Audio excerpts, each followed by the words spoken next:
I heard the applause echoing through the glass walls as they handed my project to someone else.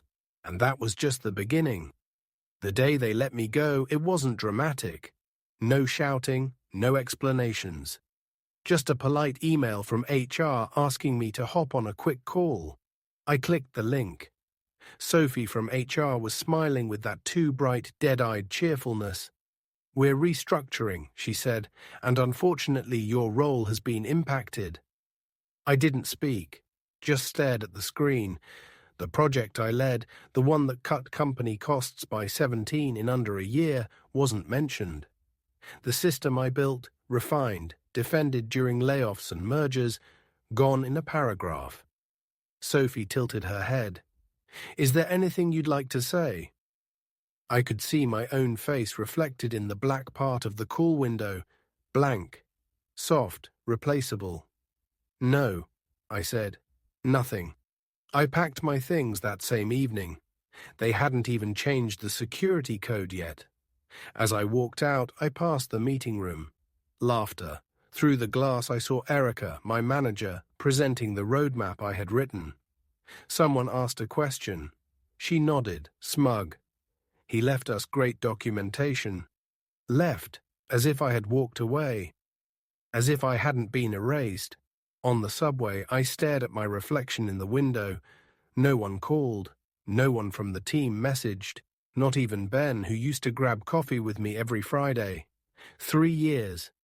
Not a goodbye. Back home, I opened the PayTorch console. The UI was still ugly, still functional. I had built it under a pseudonym years ago, a place for anonymous salary transparency. For people like me who worked hard and watched promotions go to louder, emptier suits. A tiny notification blinked. Company ID 60428, 8 new reports submitted. My company, my data. I hovered over the Block Public Access button. The threshold had been crossed. No more silence. I clicked. The next morning, LinkedIn was a battlefield. Unexpected delays in hiring. Salary reviews paused due to data concerns. My old company had gone dark, their name no longer searchable on PayTorch.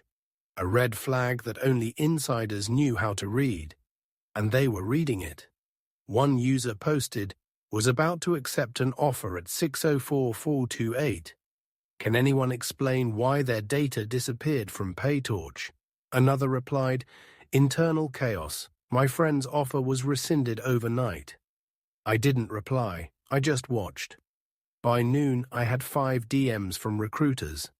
"Hey, just saw your exit post. Sorry to hear. You're a rock star." There was no post. I hadn't said a word publicly. They were vultures, circling, smelling blood. I walked to a coffee shop on 9th, sat at the corner table, same one I used when I first sketched the back-end architecture of PayTorch on a napkin. The waitress brought my usual without asking. She didn't know I was unemployed. She just remembered, more than my manager ever did. Back home, I dove into the archive. Old spreadsheets, salary bands, bonus gaps, performance scores, names blurred but patterns screaming. One file stopped me, Erica Cha Review, Final, XLSX. I opened it. There it was. My name. Exceeds expectations, circled in yellow, and next to it, salary, 92,000.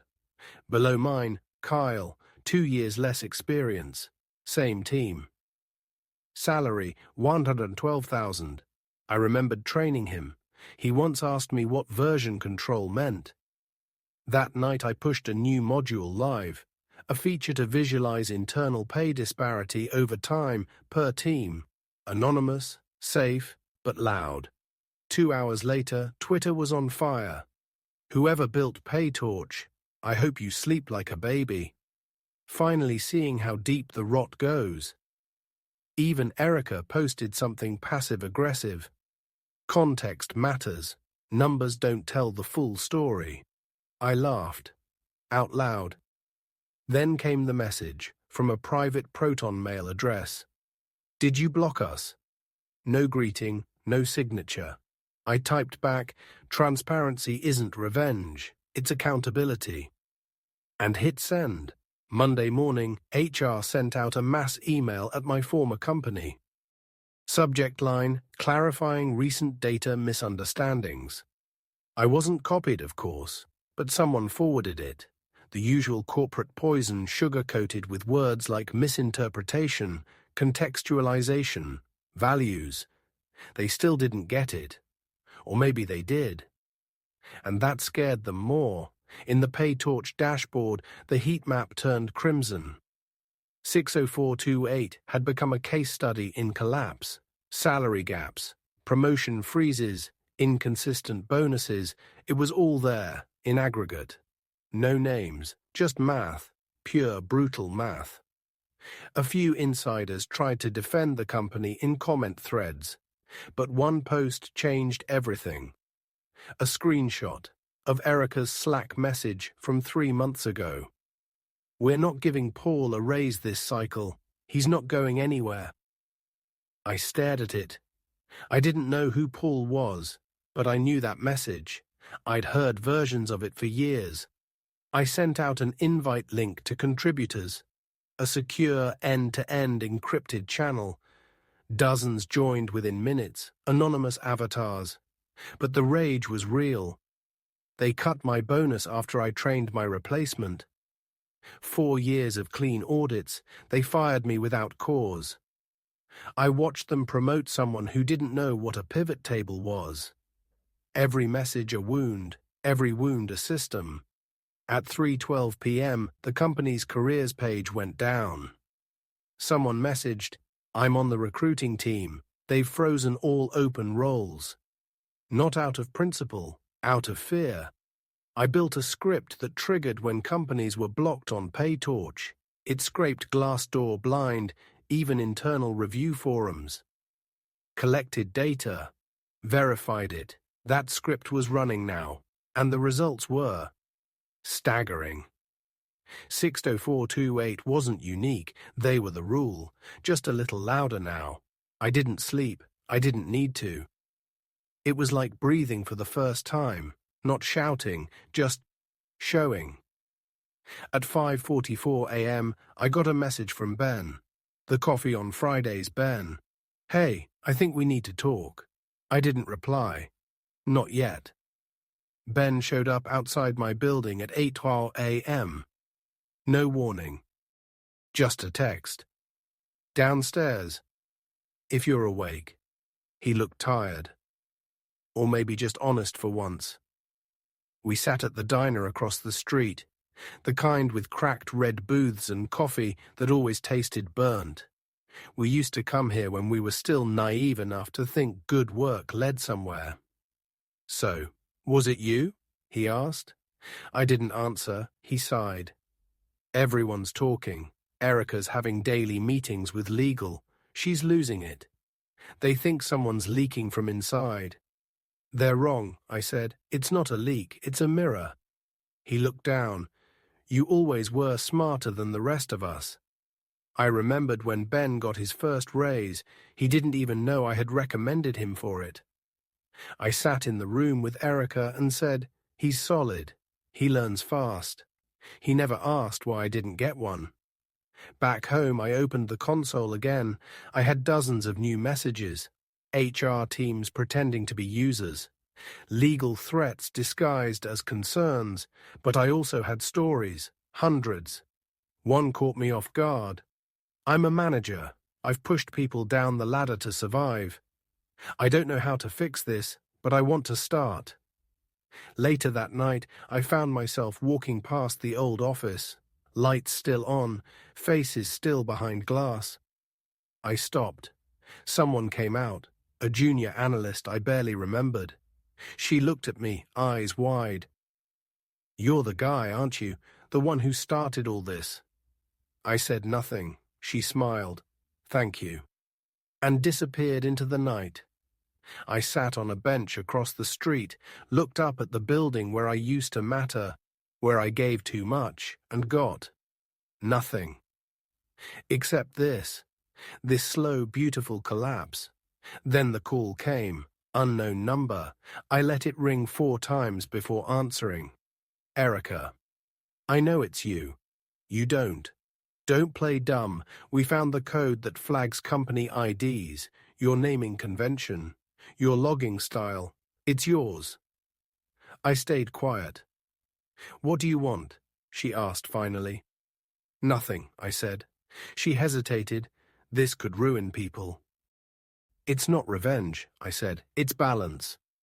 She didn't respond. The line went dead.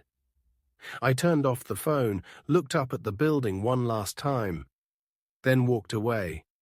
I didn't code for 2 days, not because I was afraid, because I needed to think. The platform was no longer just mine. It had become something else, a current. And currents, if not guided, flood. I reached out to people I trusted, not many. Former engineers, an ethics consultant I knew from a failed side project, even a labor lawyer who once defended a warehouse worker pro bono. We met in a private Slack, no names, just intent. You built a weapon, the lawyer wrote. That's fine. Just don't pretend it's neutral. It's a flashlight, I replied. Same thing, they said. Depends where you point it. That night I updated the platform. New disclaimer, new logic gates. Companies could now request a formal review process. They had to show wage audit data, DEI metrics, retention transparency. Not to erase their record, to earn the right to rebuild. Some would call it redemption. I called it responsibility. By morning, 5 more companies had gone dark, blocked for internal manipulation. Word spread fast.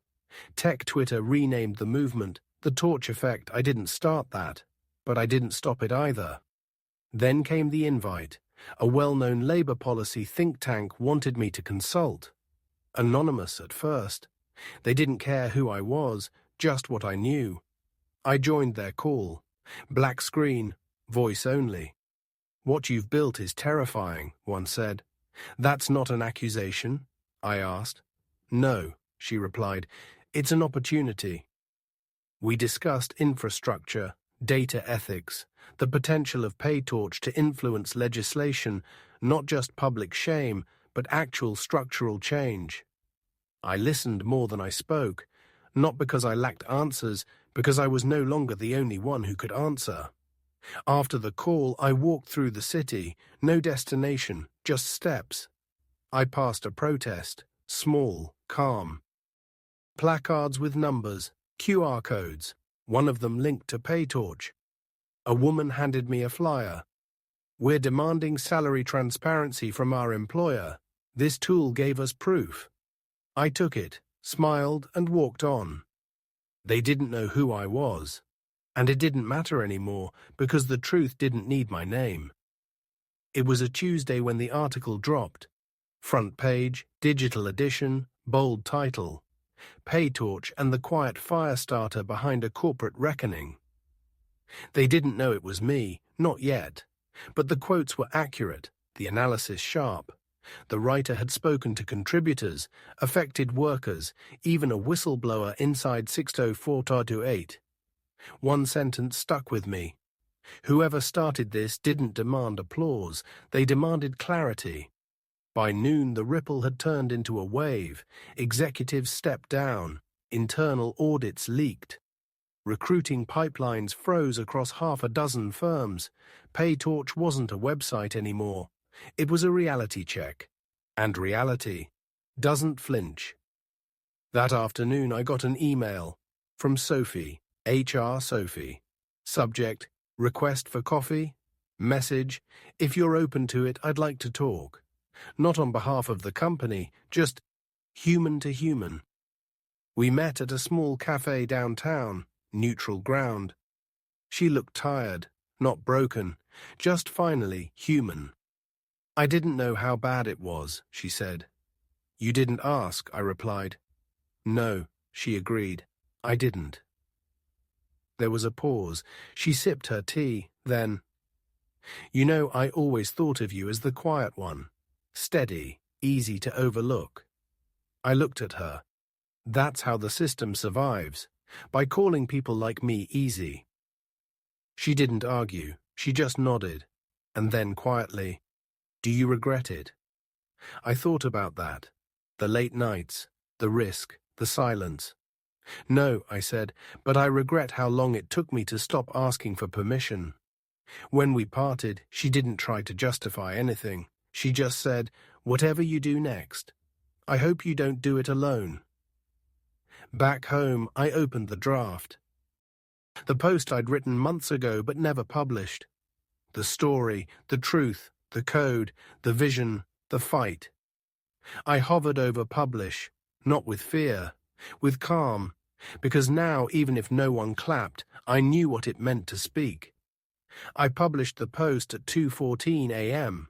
No announcements, no marketing, just the truth in black letters on a white background. I built PayTorch. My name is Nathan Cole. I wrote about the years of being overlooked, about the spreadsheets, the silences, the justifications, about the moment I realized that speaking softly wasn't noble, it was how they kept us quiet. I didn't ask for sympathy, I didn't need it. By morning, the post had gone viral. Shares, quotes, reactions, rage, support. One reply stood out. "You gave us numbers, but more than that, you gave us proof we're not crazy." Another, "I used PayTorch to confront my boss. I didn't get a raise. I got respect." The platform's traffic tripled in 2 hours. Journalists reached out. Labor unions, academic researchers, engineers from Brazil, Germany, India. A woman from Nairobi asked if she could replicate it for healthcare workers. I told her yes. I told her I'd help. Then came the backlash. Corporate blogs calling me irresponsible, CEOs implying I endangered stability. One commentator called me a digital vigilante with a savior complex. I didn't respond. Others did. Users. People who had stayed silent for years now spoke with clarity I never dared before.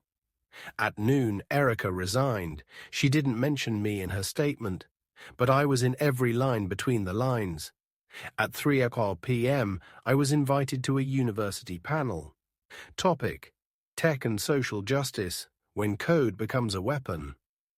I said yes, not to prove anything, just to show up. When I entered the auditorium, I froze. Someone had printed a banner and hung it above the door. "Data is power, truth is louder." I didn't cry, I just stood there, let it sink in. The panel was packed. Students, professors, people from my past I thought would never show up. Someone asked, "What would you say to someone still working quietly, afraid to act?" I didn't hesitate. Don't wait for them to see you. Build what you need anyway. When it ended, people clapped. Not just for me, for themselves, for each other.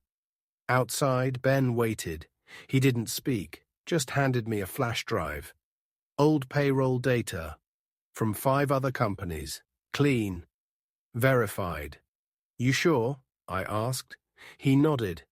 "They'll never see it coming." I took it. Not because I needed more data, but because someone else, someone who once watched silently, had chosen to speak. And now the silence was breaking everywhere. There's a small metal box on my desk now. Inside, the flash drive Ben gave me, the original napkin sketch of PayTorch's backend, and the termination letter with my name spelled wrong. I don't open it often. I don't need to. The site runs without me most days. Moderators, contributors, translators. It's become something I no longer control, only protect. That's enough. Last week I walked past a hiring fair. A booth had a sign. "We pay what we publish. Ask us anything." Below it, a QR code. It linked to PayTorch. They didn't know I was watching, and I didn't tell them. I just kept walking. No applause, no spotlight, just steps on pavement, steady and real. I'm not anonymous anymore, but I'm still unseen in the ways that matter. And that's okay, because the truth doesn't need a face. just space to breathe.